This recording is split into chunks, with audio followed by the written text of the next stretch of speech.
आपको लिखिए अफबाऊ सिद्धांत के अपवाद। अफबाऊ सिद्धांत के अपवाद ऐसे 11th क्लास में भी एक बार पढ़ाए थे, लेकिन फिर से पढ़ लीजिए। अफबाऊ सिद्धांत के अपवाद देखिए, अफबाऊ सिद्धांत यही नहीं कहता है कि सबसे पहले इलेक्ट्रॉन उस ऊर्जा स्तर में भरता है या उस उपकक्षा में भरता है जिसका ऊर्जा सबसे कम होता है, ठीक ना। लेकिन बाद में इलेक्ट्रॉनिक विन्यास देखा गया इसका संरचना, तो कुछ ऐसे तत्व थे जो अफबाऊ सिद्धांत को फॉलो नहीं कर रहा था, अफबाऊ सिद्धांत के ठीक विपरीत था। कोई ऐसा तत्व था। तो अफबाऊ सिद्धांत एक सिद्धांत है जिसके अनुसार तत्व का इलेक्ट्रॉन विन्यास होना चाहिए, लेकिन वास्तव में जो उसका स्टडी किया गया तो देखा गया कि कुछ तत्व ऐसे होते हैं जो अफबाऊ सिद्धांत से विपरीत प्रकृति थोड़ा दर्शाते हैं या विपरीत तरह की संरचना दर्शाते हैं। तो जो भी उसकी विपरीत तरह दर्शाता है ना अपना नेचर है, तो वही सब चल जाता है अफबाऊ सिद्धांत के अपवाद में। जैसे क्रोमियम हो गया, कॉपर हो गया, फिर एगो पैलेडियम हो गया, फिर सिल्वर हो गया, फिर सोना हो गया। ये 4-5 गो है जो अफबाऊ सिद्धांत थोड़ा विपरीत प्रकृति के संरचना दर्शाता है। तो पहला नंबर लिखिए। तो नंबर 1 अफबाऊ सिद्धांत के अनुसार, अफबाऊ सिद्धांत के अनुसार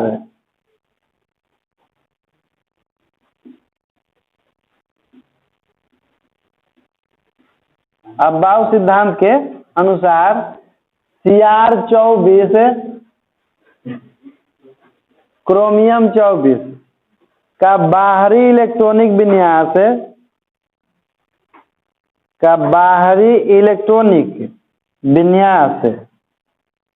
बाहरी इलेक्ट्रॉनिक विन्यास 3d4 4s2 3d4 4s2 लिखा जाना चाहिए, लेकिन यह 3d5 4s1, लेकिन यह 3d5 4s1 होता है, 4s1 होता है क्योंकि कोई भी सब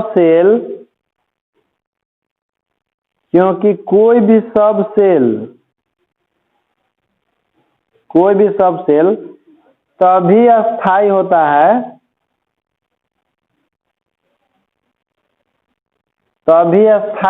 है जब वह पूरा भरा रहे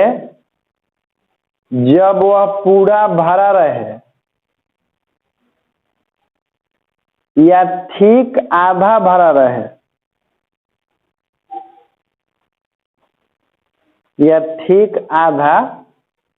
रहे क्योंकि आधे भरे हुए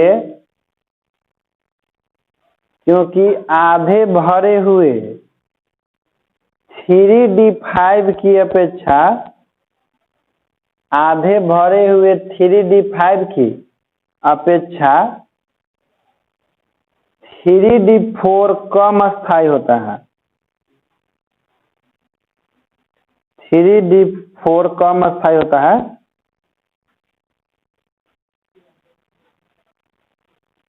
अस्थाई होता है। देखिए जैसे क्रोमियम का इलेक्ट्रॉनिक विन्यास लिखिएगा ना, तो लास्ट में देखिएगा आयल होगा आपका कुछ इस तरह से, आया होगा आपका 3d4 अब 4s2 नहीं जी, 3d4 अब 4s2, हालांकि पहले आपका होगा 4s2 उसके बाद आया होगा 3d4, लेकिन क्रम के अनुसार से आइएगा ना तो 3d पहले आ जाएगा 4s2 सीक्वेंस में से जाइएगा तब, ठीक ना बालक।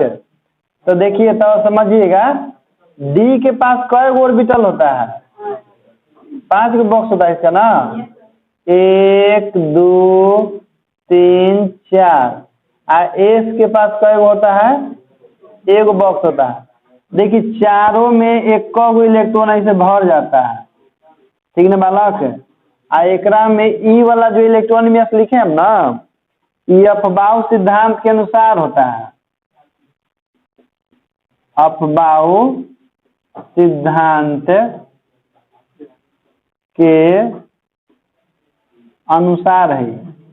लेकिन होता क्या है कि देखिए ना तो जैसे इसका कैपेसिटी 10 गो रखल लगी, तो ये ना तो आधा भरा हुआ है या नहीं, पूरा भरा हुआ। कि आधा मतलब कि सब में कब यानी कि 5 होना चाहिए, पूर्ण भरा का मतलब कि सब में 2 होना चाहिए।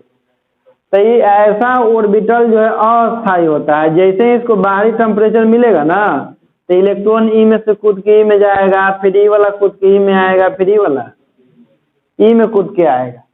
तो ऐसे ऑर्बिटल जो होते हैं अस्थायी होते हैं, क्योंकि वही ऑर्बिटल अस्थायी होता है जो या तो पूर्ण रूप से भरा हुआ हो या तो आधा भरा हुआ होता है। इसको नोट कर लीजिए, लिख लीजिए, उसके बाद बताते हैं। अभी और इसमें लिखना है।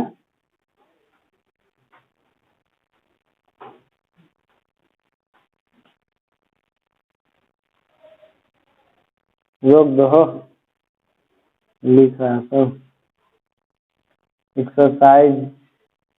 इसके बाद लिखो, ये देखो इस यदि इसमें ए बालक ग से देखो है, यदि इसमें 4s में से एक इलेक्ट्रॉन निकलकर 3d में चला जाए, यदि इसमें 4s में से एक इलेक्ट्रॉन निकलकर 3d में चला जाए, 3d में चला जाए, तो क्रोमियम का इलेक्ट्रॉनिक विन्यास निम्नलिखित हो जाएगा। तो क्रोमियम का इलेक्ट्रॉनिक विन्यास निम्नलिखित हो जाएगा।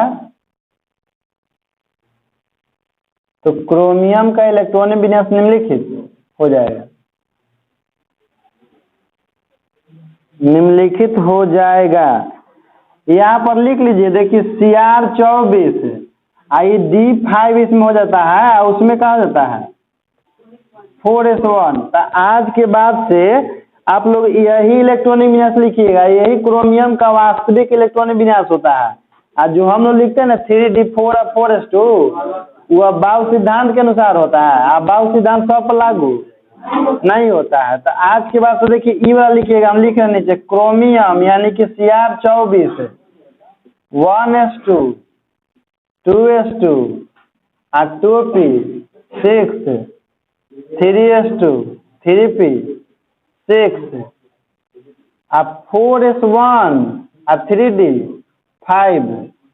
क्योंकि देख रहे हैं इसमें क्यों ना है, उसी को क्रम में से जाकर लिखिएगा तो कुछ इस तरह से हो जाएगा 1s2 2s2 2p 6 3s2 3p 6 और 3d 5 अब 4s1। इधर से आप यही कारण से देखना क्रोमियम के कभी कभी समझ लगता है 1 भी होता है, कभी कभी 2 भी 3 भी से हो जाता है। जो भी d ऑर्बिटल का तत्व होता है ना, d ऑर्बिटल का मतलब होता है कि जब अंतिम इलेक्ट्रॉन d ऑर्बिटल में जाकर रुकता है, उस सब के संयोजकता परिवर्तनशील होता है, क्योंकि उसका खाली रहता है d ऑर्बिटल, वही बदलते रहता है सबके। आगे पढ़ाएंगे, इसमें पहले लिख लीजिए। लेकिन यहाँ पर दे दीजिएगा ये वास्तविक विन्यास होता है। ये ब्रैकेटों में बहुत सिद्धांत लिख लिए का नहीं, वास्तविक लिखिएगा, ये वास्तविक विन्यास हो गया। ऊपरे वाला में तो लिखना था बाउ सिद्धांत, इसमें लिखना था आपको वास्तविक विन्यास, क्योंकि एक्चुअल में ऐसी होता है 3d5 और 4s1।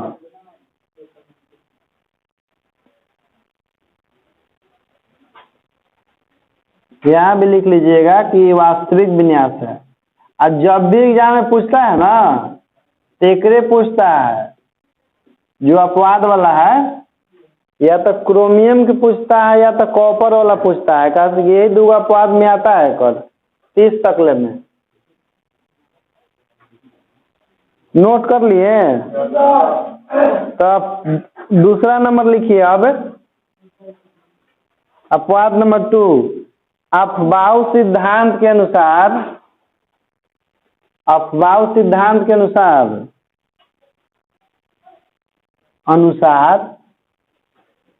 Cu29 का बाहरी इलेक्ट्रॉनिक विन्यास Cu29 का बाहरी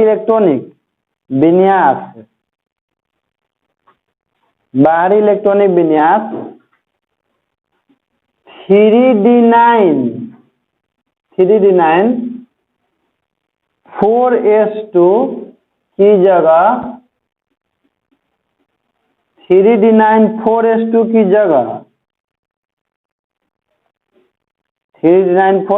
जगह 3d10 4s1 होता है।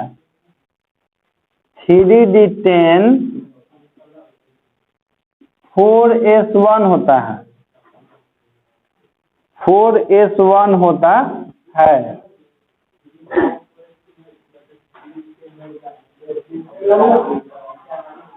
देखिए वाला समझिए, Cu29 ना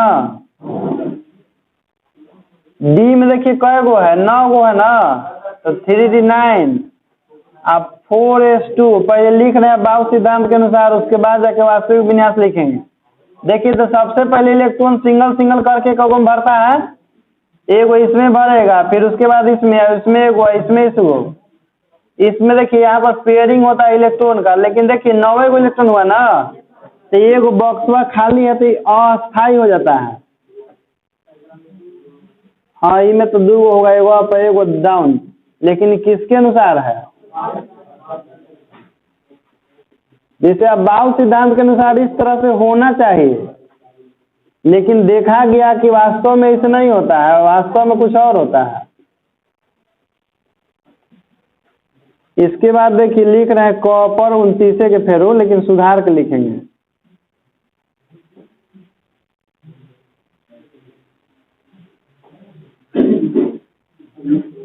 एक 2 3 4 5, हाँ इसमें हो जाएगा 3d10, आई वाला आपका हो जाएगा 4s। ये हो गया आपका वास्तविक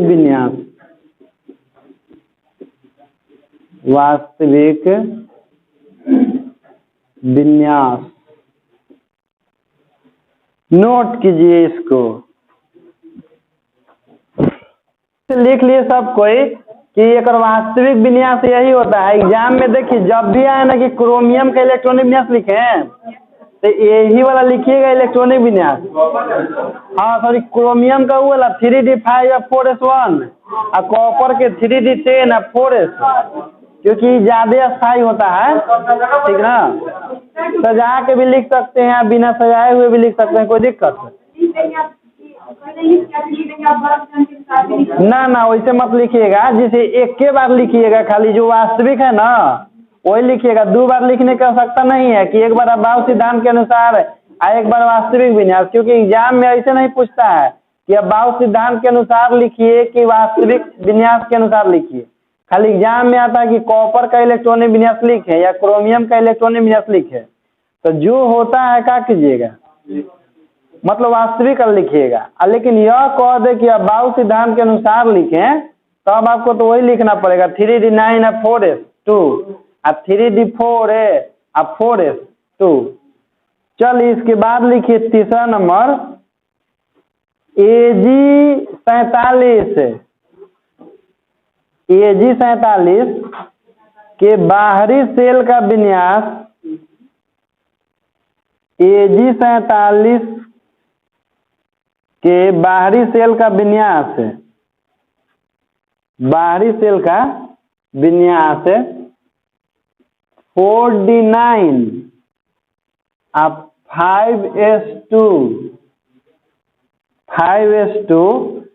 की जगह 4d10 5s1 होता है। 4d10 5s1 होता है तथा AU79 तथा AU79 के लिए देखिए 4F14 5d9 6s2 की जगह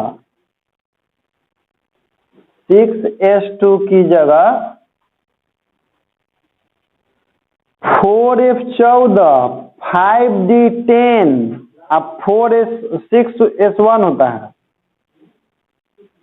की जगह के बाद लिखिएगा 4F14 अब 5d10 अब 6s1 होता है 6s1 होता है। कहने का मतलब है ना कि यदि D4 रहे तो ओकरा में D5 कर दीजिए, S में से घटा दीजिए, और D9 रहे तो उसको D10 कर दीजिए, S में से एगो घटा दीजिए, ठीक ना। इतना लिख लिए तो एगो लाओ लिखिए चौथा नंबर, चौथा लिखिए बालक, लिख लीजिएगा इसे इलेक्ट्रॉनिक विन्यास ऐसे ही। चौथा लिखिए सामान्यतः निम्न ऊर्जा वाले ऑर्बिटल से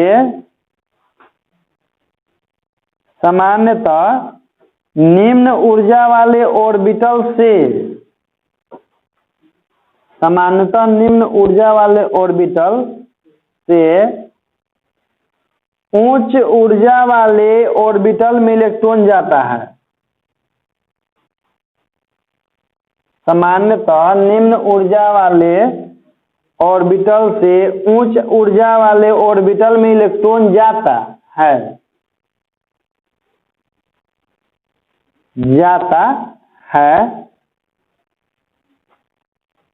लेकिन पैलेडियम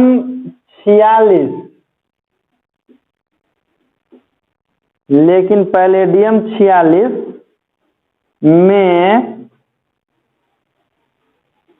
में 5s से 2 इलेक्ट्रॉन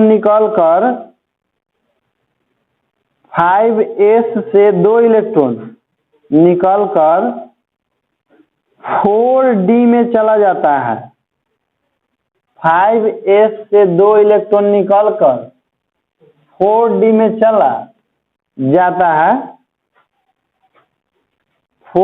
चला जाता है।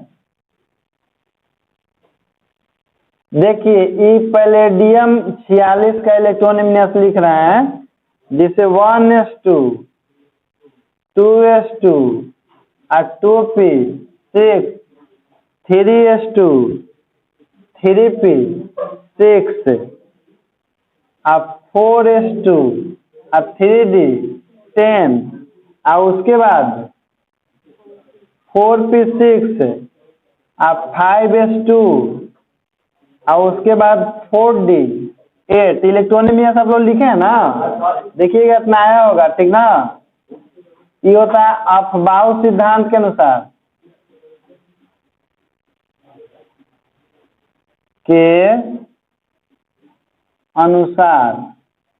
लेकिन एक्चुअल में हो, देखिए सबसे बाहरी ऑर्बिटल में इसमें कौन है, 5s है कि 4d सबसे बाहरी ऑर्बिटल? 5s में है जी, जो सबसे बड़ा संख्या होता है ना सबसे बाहरी ऑर्बिटल होता है। तो सबसे बाहरी ऑर्बिटल में कितना इलेक्ट्रॉन है, 2 गो। सामान्यतः ऐसे होते हैं कि इलेक्ट्रॉन जो होते हैं निम्न ऊर्जा स्तर वाला से उच्च ऊर्जा स्तर लम जाता है, लेकिन पैलेडियम के केस में इलेक्ट्रॉन ऊंचे ऊर्जा स्तर से कहाँ चलाता है, यानी कि इसको सजा के लिखिएगा ना, देखिए इलेक्ट्रॉन एस वाला केकरा में चल जाएगा, डी में चल जाएगा। तो लिख लेते हैं पैलेडियम 46 1s2 2s2 और 2p 6 3s2 3p 6 4s2 3d 10 और 4p 6 अब 5s2 नहीं 5s0 और हाँ दोनों चल जाता है। एक में क्या होता है 10 गो, यही होता है इसका वास्तविक विन्यास। तो जौन जौन अपवाद में लिखा है ना उसी को याद रखने का, क्योंकि जब भी पूछता है तो अपवाद वाला ही पूछता है, क्योंकि वो वाला तो सबको लिख देगा सामान्य नियम से। तो इसको नोट कर लीजिए।